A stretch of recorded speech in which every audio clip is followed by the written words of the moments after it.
Mangwanani akanaka vedare tinokugamuchirai zvekare kune chimwe chirongwa pano paZim Facebook Secrets and Confessions. Tadzoka zvekare nemamwe mamessages. Regai tibva tapinda mumamessages atadzoka takakubatirai. Hanzi makadii mukomanashi, ndinewo nyaya yangu inogara ichingondinetsa mumwoyo mangu. Pandakatizira ndainge ndiine pamuviri, asi vatezvara vangu vanenge vaiva munhu aibata-bata. Because zuva rekutanga randakatizira ndakabva ndatanga kuvaona. Pandakavaona vainge vakamira kumakumbo angu, but vainge vakamira nekamwe kamudhara kainge kari kadiki so. Saka murume wangu ainge achiita zvechihwindi panguva yacho, saka aidzoka kumba kana kuma 2 am. Ndainge ndava kutya kutorara, nekuti vatezvara vangu ndaingoti kana ndikangobatwa nehope chete ndaibva ndatanga kuvaona. Dzimwe nguva ndaiti kana ndikarota, ndairota ndichiita bonde ende ndaizopepuka. Pandaizopepuka ndaibva ndatoona gonzo richimhanya, asi gonzo iroro raiva riri reblack, raibva ramhanya robva ranobuda mumba imomo, asi raibuda nepasi pedhoo. Ndaitombozama kuisa zvidhende pasi pedhoo racho, asi kungopepuka waizotoona kuti zvidhende zviya zvaunenge wavhara nazvo pasi pedhoo painge pasisina. Ndakazoita miscarriages ameno kuti mangani. Musi wakazofa vatezvara vangu ndo musi wandakanzwa chinhu chichita kunge chainge chichitamba mudumbu mangu. Ndakaita mwedzi wose ndichitadza kusangana nemurume wangu. Ndakazoti ndava kumaperiods mumwe musi, ndakati ndichinobvisa pedi rangu, ndokubva ndaona kuti papedi paya painge paine kamwe kanhu kainge kari kadiki, kainge kakaita kunge kamunhu, kainge kakaenzana nechigunwe changu. Ndakabva ndatora pedi riya ndokubva ndarakidza murume wangu. Iye murume wangu akabva angotora pedi riya ndokubva anorirasa kusango. But zvinhu izvozvo zvinogara zvichingondishungurudza each and every day kuti chainge chiri chii.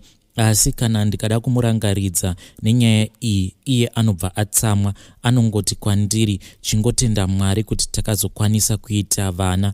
Asi mumwoyo ndiri kunzwa kurwadziwa kuti ko ichocho chandakazoona chiri papedi pangu chaimbova chiri chii. Vedare ndo message yandakatumidzirwa ichibva kuna vahanzvadzi vedu.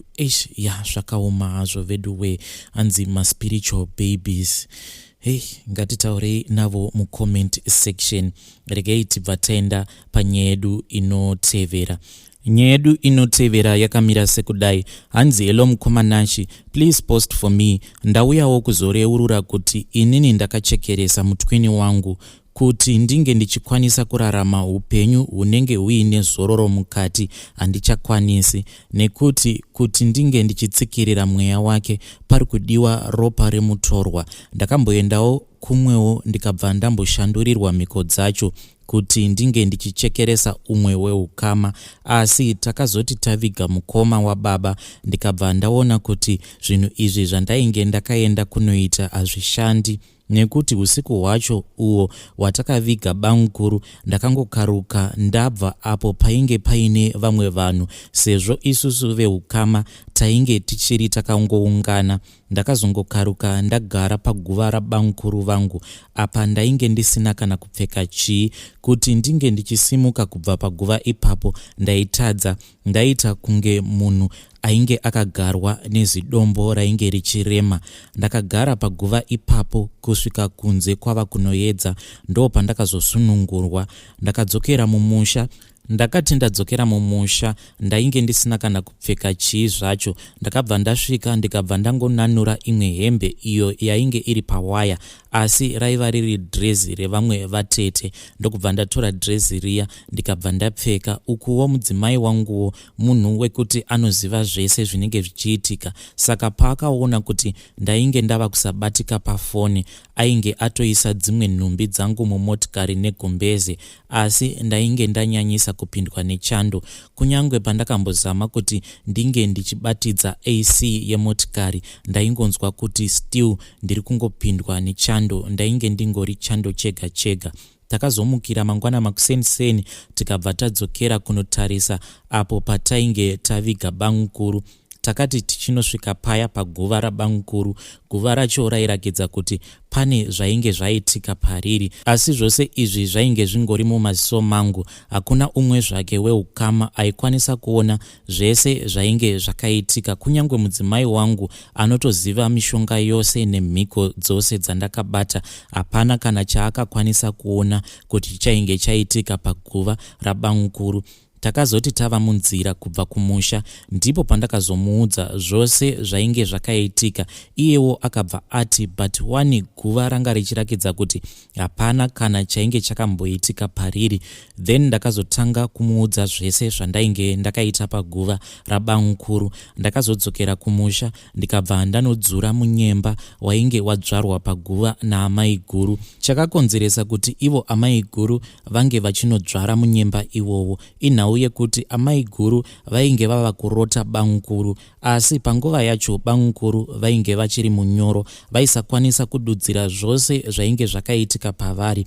Saka amai guru vainge vakanzi vaende kunodzvara munyemba wacho paguva rabangukuru, vachinzi munyemba iwowo paunozooma, bangukuru vanokwanisa kuzodudzira zvose zvainge zvakaitika kwavari.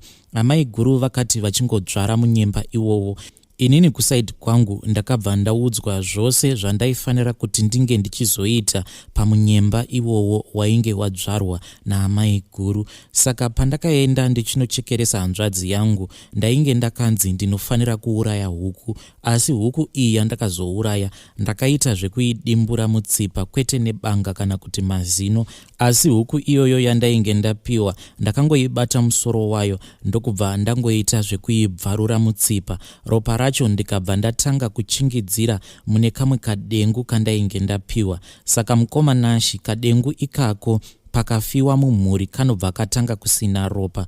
Paya mumhuri kana paine anenge achirwara, musi wacho unozofa munhu iyeye mumhuri, kadengu ikako kanoswera kachitubukira ropa sezviya zvinoita mvura yechisipiti.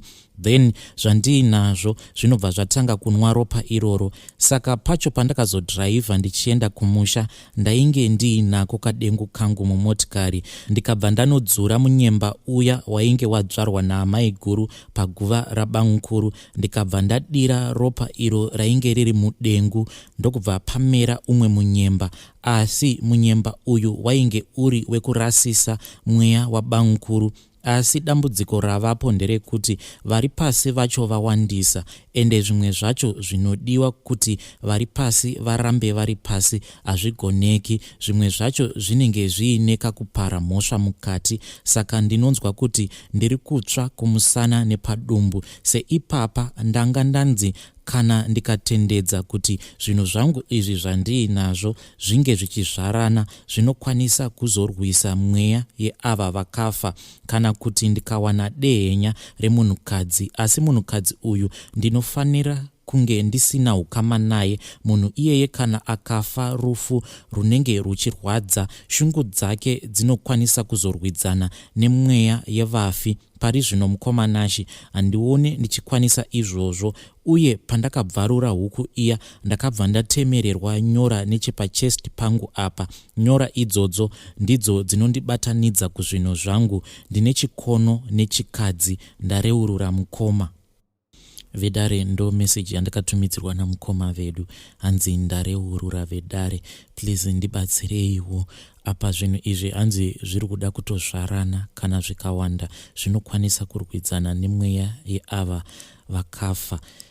Zvakangoma hazvo veduwe, asi ngatitaurei navo mucomment section.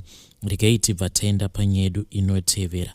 Hanzi maswera sei mukoma? Nyaya yangu yandishayisawo hope mukoma. Inini ndakanyengwawo neumwe murume. Murume uyu anobva kuMozambique, but dambudziko riri pakuti ndainge ndisingazivi kuti murume uyu is a satanic person. Ndakazotozviziva mushure mekunge ndatanga kugara naye. It was around 12 midnight paakamuka sezvaainge ajaira. Munhu uyu akabva abuda nepakona pemba pemukuku apo patainge tichigara. Zuva rekutanga ndakamboti pamwe ndiri kurota, but second day ndakazoona kuti ichokwadi anomuka akabva atoda kundidyira mwana wangu. Ndikabva ndamuka ndichimuudza kuti kwacho kwawava kuda kutambira kunopisa. Akabva atsamwa kutaura kuno umwe neumwe anorara pake oga. Ndinokumbirawo vabatsiri vandibatsirewo aende andisiye nevana vangu. Please mukoma, hide my name.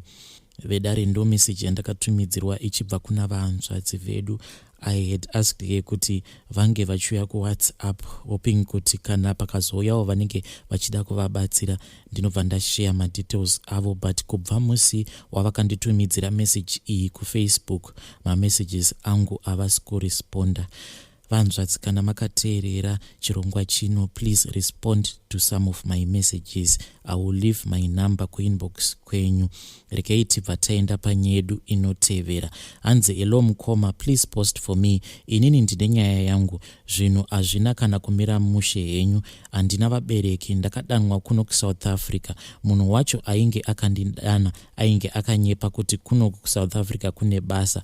Apa aiva murume ndokubva atanga kugara neni 2 days. Rechi3 I think kuti akabva andipa madrugs muchikafu ndokubva atanga kurara neni. Ndakazotozviona ndava normal kuti something is wrong, asi kubvunza handina. Zvakazoitika futi, then munhu uyu handina kuzomuona futi. Akabva atondisiya pamba pake, iye akabva aenda. Now I am not working and ndava nenhumbu. Ndoita sei nhumbu iyi handishande, even preparation yacho handina. Kutoti ndidye ndinenge ndatoita zvimapiece job kusuka ndiro dzevanhu kuti ndipiwe food. I am only 23 years old. Handina kana wandakamboudza nyaya iyi hangu. Zvino I am thinking kuti kana ndasununguka mwana wacho zvinoita here kuti ndinge ndichipa kune vaya vanoda vana. Asi zvichiramba, it's like handidi mwana, but plani chaiyo handitomborina. Plani yandinayo ndeye kuti ndinenge ndava kunotsvaka basa restay in, asi mwana ndinenge ndichienda ndichinomuona hangu. Now ndava mu7 months, no preparation, no what. Kana kuti ndinodawo kubatsirwa, vanotuka henyu. Thank you, let me know kana mazoposta mukoma. Vedare ndo message yatakatumidzirwa nemwanasikana uyu. Zvakangoma hazvo, hanzi ndakaisirwa madrugs, munhu ndokubva arara neni akabva anditiza. Ngatitaurei naye mucomment section. Regai tibva taenda panyedu inotevera. Nyedu inotevera yakamira sekudai. Hanzi mukoma nashi, please ndiiseiwo musaga. Muri sei henyu? Ndava nemakore anodarika 7. Ndaparadzana namai vevana vangu. Situation dzerudo dzakabva dzandiratidza kuti chimbochengeta vana vako.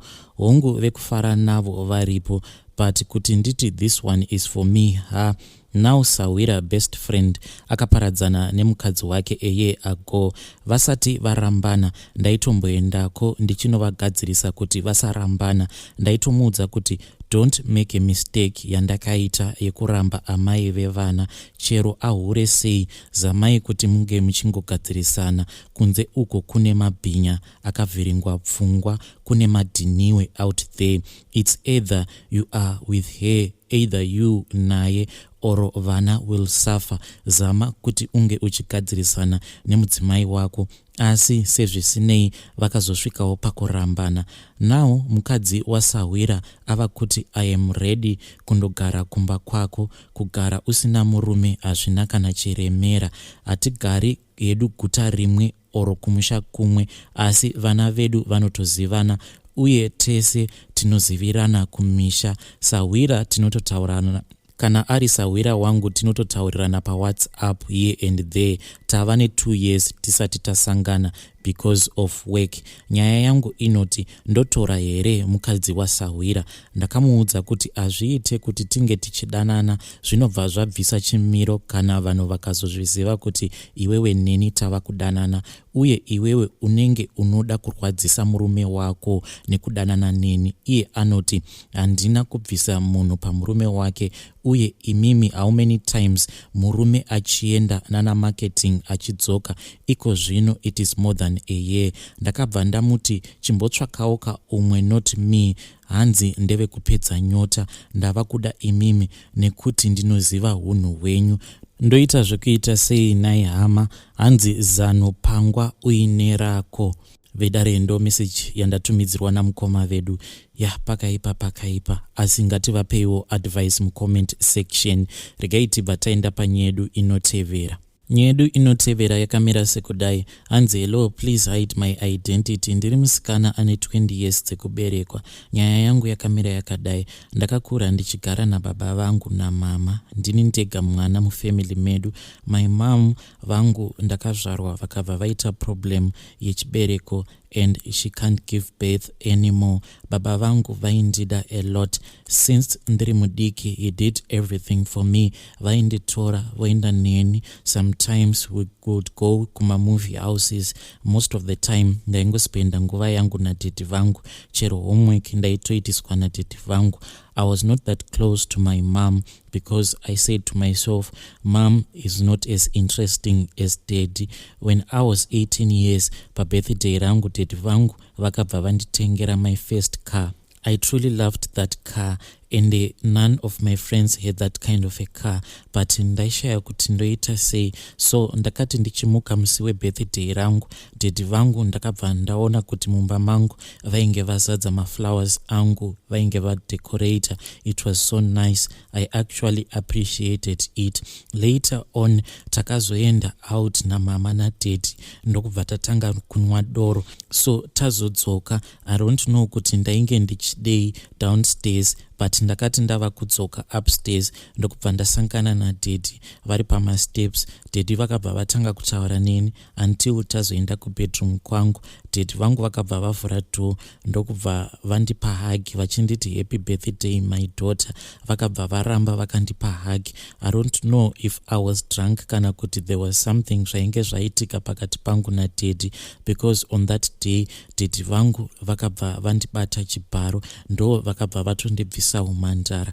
Mukoma, after ndabviswa umhandara namai dad, ndakabva ndatanga kunzwa kuda vanhurume so much. So daddy vangu from that day havana kana kuzomborara neni again, and havana kana kuzombondiudza kuti zvese zvainge zvakaitika ivo vainge vazviziva here kuti ndo zvatainge taita. Inini ndakangomuka ndakazara ropa everywhere.